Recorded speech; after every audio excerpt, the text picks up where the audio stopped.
சின்ன வயசுல நம்ம பார்த்த படங்கள்லாம் ஆஹா அப்பலாம் தமிழ் டப்பிங்லாம் தாறுமாறா இருக்குமே, எப்படா ஹாலிவுட் படங்கள் டிவியில போடுவாங்கன்னு வெயிட் பண்ணி பார்த்த காலமடா அது.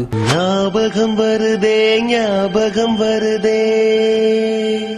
அந்த படங்களை இப்போ நீங்கள் ஃப்ரீயாகவே பார்க்கலாம். அது இல்லாமல் தமிழ் டப்பிங்லேயும் இருக்குது. அப்படி 10 படங்களோட லிஸ்ட்டை நான் சொல்கிறேன். இப்போ கூட நீங்கள் ட்ரை பண்ணி பாருங்கள். டைம் ட்ராவல் பண்ண ஒரு ஃபீல் உங்களுக்கு கிடைக்கும். ஃபர்ஸ்ட் நம்ம பேட் பாய்ஸ் படம் இப்போ வந்து இல்லைப்பா பழசு. பேட் பாய்ஸ் 2லாம் பார்த்தீங்கன்னா எம்எஸ் பாஸ்கர் அவர்களுடைய டப்பிங்லாம் மொரட்டு ஃபன்னாக இருக்குமே அந்த படம். ரெண்டாவது ஜுமான்ஜி படம், அந்த கேமுக்குள்ள நாமளும் போய் விளையாடணுன்ற ஆசைலாம் வந்துச்சுரா. மூணாவது கூஸ்ட் ரைடர் படம், தமிழ் டப்பிங்கில் இருக்கிற பேர் தான் நல்லா ஞாபகம் இருக்குது, கால பைரவன். எஸ், உண்மையாகவே இவர் தான் ஃபயரான ஆளு. நாலாவது நம்ம டோனிஜா படம் கும்கி வீரன். இவருடைய எல்லா படங்களும் ஒரே டெம்ப்ளேட் தான். ஒன்று புத்தர் சிலை தூக்கிடுவாங்க, இல்லை யானையை தூக்கிட்டு போயிடுவாங்க.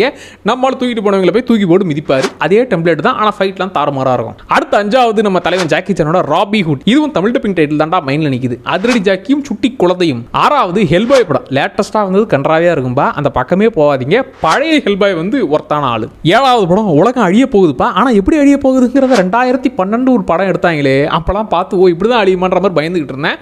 அந்த படமும் இருக்கு. கண்டிப்பா என்னுடைய ஃபேவரட்டா இருந்த அப்ப பார்த்து சிலிர்த்து சில்லறையை விட்ட ரெசிடென்ட் ஈவில் படம். கூடவே குழந்தை மனசோட ஒரு படம் பார்க்கணும்னா ஸ்டோரி லிட்டில். சார் இவன் எலியில சார் எங்க குடும்பத்தில் ஒருத்தங்கிற மாதிரி ரேஷன் கார்டில் பேர் மட்டும் தான் சேர்க்கலன்னு அவனுக்காக ஏகப்பட்ட விஷயங்கள்லாம் பண்ணுவாங்க. ஒரு மாதிரி ஃபன் மோட்லேயே இருக்கும். அப்புறம் பயங்கரமா அழ வச்ச இப்போ கூட செம்ம ஃபேவரட்டா இருக்கிற பர்சூட் ஆஃப் ஹாப்பினஸ் படம். இப்போ நான் சொன்ன இந்த 10 படங்களுமே எம்எக்ஸ் பிளேயர்ல ஃப்ரீயாவே இருக்குதுப்பா. அப்பெல்லாம் வெயிட் பண்ணி பார்த்தது இப்போ மொத்தமா இருக்குது. ஸோ ட்ரை பண்ணி பாருங்க. அண்ட் இதுல உங்க ஃபேவரட்டான படம் இது அப்படிங்கிறத கமெண்ட்ல சொல்லுங்க.